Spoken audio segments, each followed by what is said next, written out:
What's up? What's going on? Welcome back. So I thought about it and I said, you know what? If this is really going to be the last Black Ink New York, you know what I'm saying? Black Ink, the original. Y'all remember back in I had a channel that was pretty much with the same name, but it got shut down. I had to start all over. But I remember I went to Puma shop. Some of y'all might remember. And I don't remember if I re-uploaded it on this channel or not, but I went there.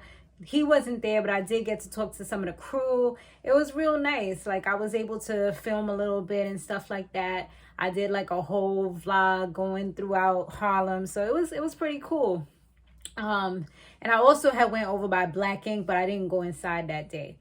So yeah, you know, got some little connections or whatever. And I know my sister, she did get a tattoo.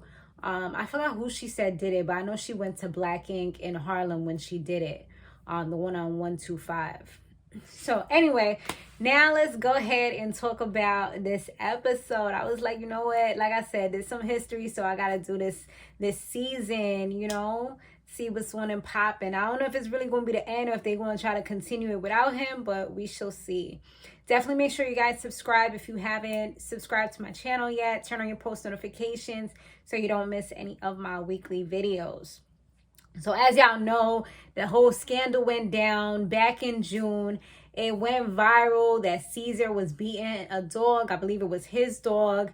I believe he apologized for it, but you know, once a video is out there, and I did go ahead and watch the video again. I had watched it, but it kind of evaded my memory. I did talk about it when everything had hit, just because of my ties with Black Ink, and I did do the reviews many times as well. I did talk about it on my main channel, which is Samore Love TV. So yeah, now it's crazy, y'all. It's definitely crazy. So with that being said, so yeah, they've been building for 10 years, and it's like Puma has said, like, you build something for 10 years and just within 30 seconds, it can all get destroyed. It can all go crumbling down. And that's why you have to be careful what you do. You have to be careful how you talk about people, how you talk to people. Like, with this social media age, it's like you can get destroyed literally in moments. And I even tell my son that because he's also an influencer. So I tell him things like, you know, you got to be careful what you put out there, you know, because he's still young. He's still learning and growing. So I try to get him prepared for the real world. Like, I'm like, yo, there's people like Kevin Hart. He was supposed to do, I believe it was the Oscars a few years ago. And because of some old tweets that resurfaced about, I guess, gays or something that he said, which could have possibly been a joke, but because of that, he wasn't able to move forward. He just lost out on a deal. Luckily, it didn't really affect his career. But on the flip side, people like Nick Cannon said something that was deemed as anti-Semitic, and his whole career almost got taken away instantly if he didn't go ahead and do a public apology. You know what I'm saying? So sometimes the public apologies do help, especially if you got good lawyers that can back you, good PR and stuff like that. But other times, it can definitely just end your career. And it has happened to many people that have been up. So now, I don't know who did it. I remember some people was trying to say, I think that it could have been his ex at the time, but it looked like right now they're back together. Also, on the flip side, Alex is no longer with Donna. And the crazy thing is, he said what I've heard so many people say on my main channel. I have started doing relationship advice and relationship chit chat types of videos, which I'm going to be expanding on. But a lot of reasons why people tend to break up is because they tend to lose themselves in somebody else. They're so into, I got to make this person happy. I'm doing this for this person, not even taking time out for themselves. And that's exactly what he said had happened to him.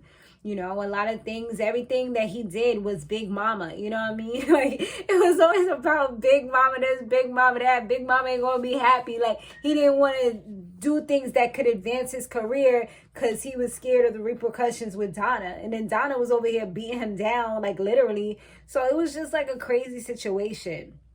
So Buck, he's like the new apprentice, and now they was checking out his skills. Like Ceasar was kind of doing a little bit, you know, checking him out, seeing what his work skills was like, and he actually was now officially a tattoo artist. So no more apprentice, now he's an actual tattoo artist. I mean, when you really work hard at something, you keep doing it, you can definitely master it. And I love the fact that they, like, certain types of industries they do have, or certain types of jobs, you can have an apprenticeship program, or, you know, just so that people can learn a new trade, a new skill, and then now they can make money off of that. Like, I think that that's so amazing. It's almost as great as like going to school, you know what I mean? Because now you have something, you've worked at an amazing shop, a well-known shop. So even though he may not have gone to official school, like, he definitely now is able to move forward and make money, you know?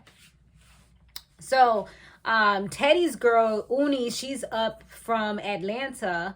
So we finally get to see her, how she interacts with him. I mean, I know he spoke about her before. I don't remember if he actually showed her, but he did speak about her. And, you know, they was talking about how she was on his Instagram and he's wearing a ring like he's married and all type of stuff, even though he said they're not officially married or anything like that, but they are close. He didn't mention that his brother is now out of jail. His brother was in jail for, I believe, about 28 years. So later on in the show, he did meet up with him, and it was a really nice interaction. He apologized for the fact that he didn't see him like straight when he came out. It was right after COVID. He didn't really know what to say or how to say things. You know, it's kind of like one of those things where you're kind of frozen, you know? It's almost like analysis paralysis, where it's like you don't know what to do next, so you just kind of do nothing, you know? So that's kind of what he did. But his brother was like, you know what, he forgives him, he understands. He was initially upset about it, but he moved forward, and it looks like they'll be able to kind of go on and have each other's backs, you know, because Teddy's missed him. You know, he said they were really close back in the days. So Ceasar, he had a meeting with the whole crew, and he said, like, you know, if they keep on going this way, they're not going to make it another 10 years. As soon as he said that, I was just thinking, like, yeah, that's exactly what happened, unfortunately. It's like you jinxed it. It's like he manifested his worst fears, which was like pretty much not making it to another 10 years. I mean, he can pretty much still have his shop and all that, although he may have protesters out there once in a while, you know, the PETA people or whatever, or there might be some people that just plain will be like hashtag cancel Ceasar or whatever because they love animals so much. But I do feel like there will be loyal people that will still back him, because at the end of the day, you can't take away someone's talent, you know? You can definitely try to taint their name, throw dirt on their name, but you can't taint their talent. And I feel like that's the thing that kind of gets mixed up a lot of times. I mean, yeah, we don't want to support certain people that are doing things that are wrong, but on the flip side, it's like, I also feel like your personal life, and I feel like because of social media, people's personal lives and what they do gets mixed up whether they wanted to or not at times. Like, this wasn't something he tried to put out there, you know what I mean? Somebody leaked it.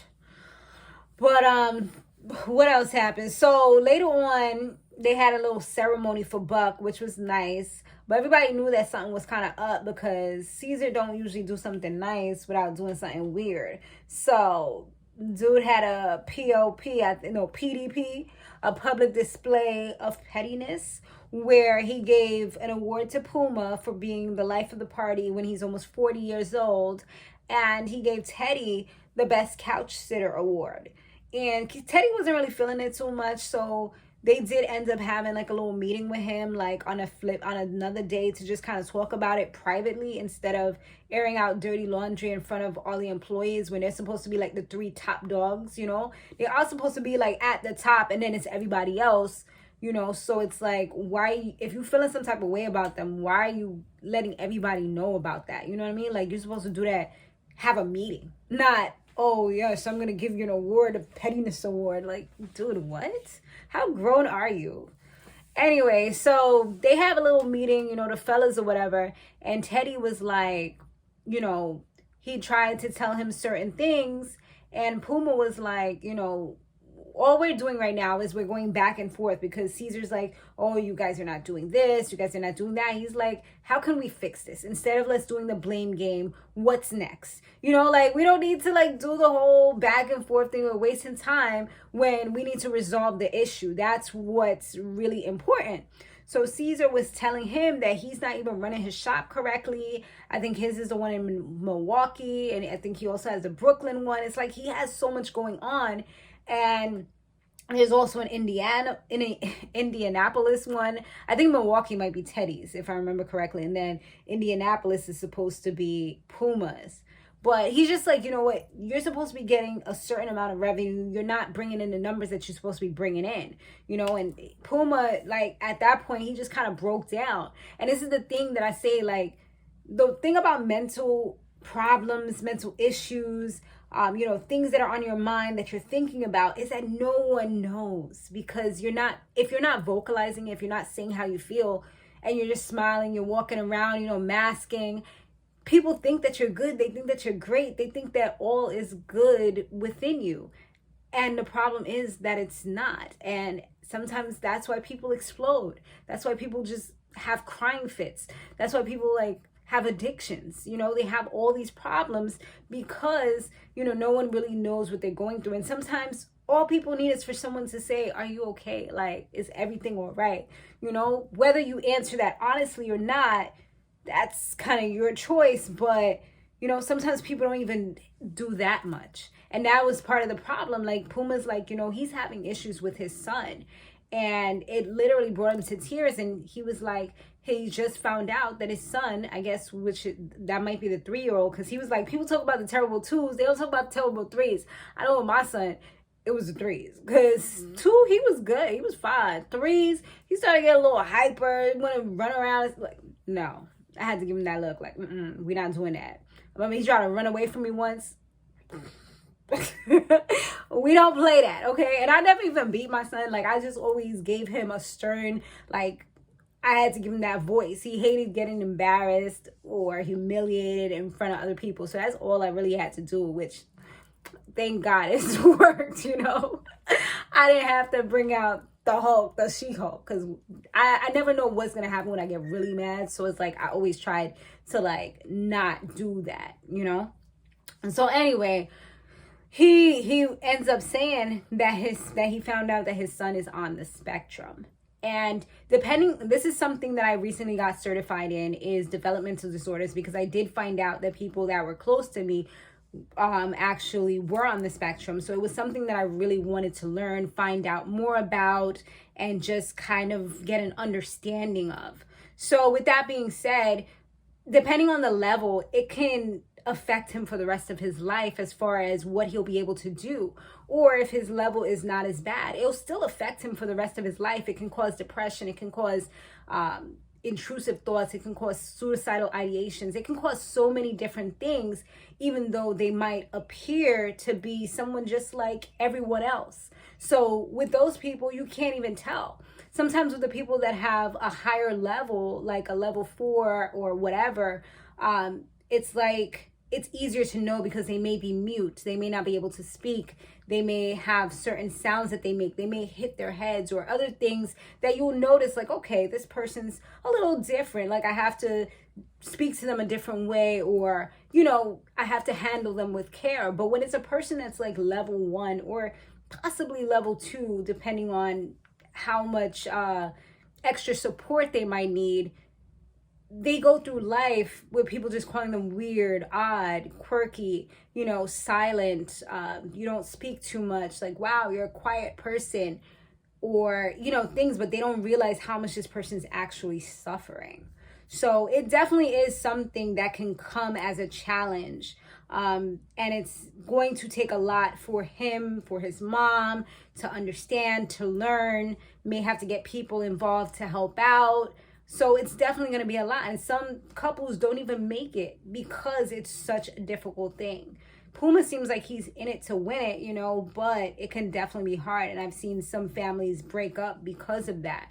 So it's going to be a challenge for them. And I did see there was a clip where his wife, she was kind of like seeming like she was saying the same thing, like she was losing herself.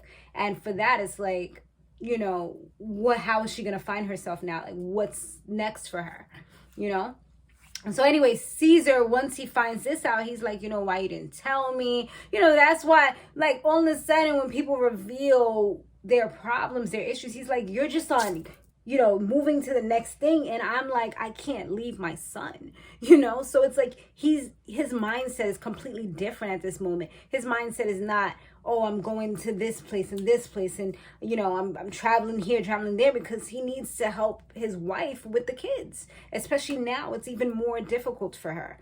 So, you know, even Teddy's like, this is something, we're supposed to be brothers. Like, we came up from the bottom. We started at the bottom, and now we're here, and we've lost sight of things. We don't even speak anymore. Like, this is something that we all should have known was going on. Like, we shouldn't have to be in this meeting arguing and yelling and then brought to tears in order to find out something like this. Like, how can you call each other family and say that you're so close and so connected, and you don't even know what somebody that's so supposed to be so close to you and a brother is going through? You know what I mean? So it's definitely, and he's like, if you don't feel comfortable because of the way somebody is sometimes, you know, and they seem like they don't have any compassion or whatever, or they're just worried about business, then why would you want to tell them anything that's going to make you feel vulnerable, you know? But that's pretty much the episode, y'all. We'll see what happens with the episode 2 and beyond.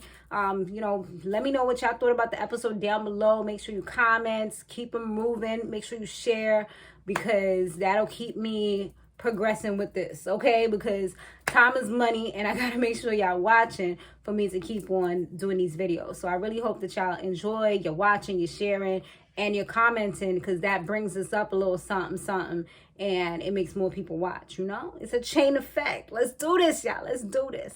I'll see you in the next one. Later.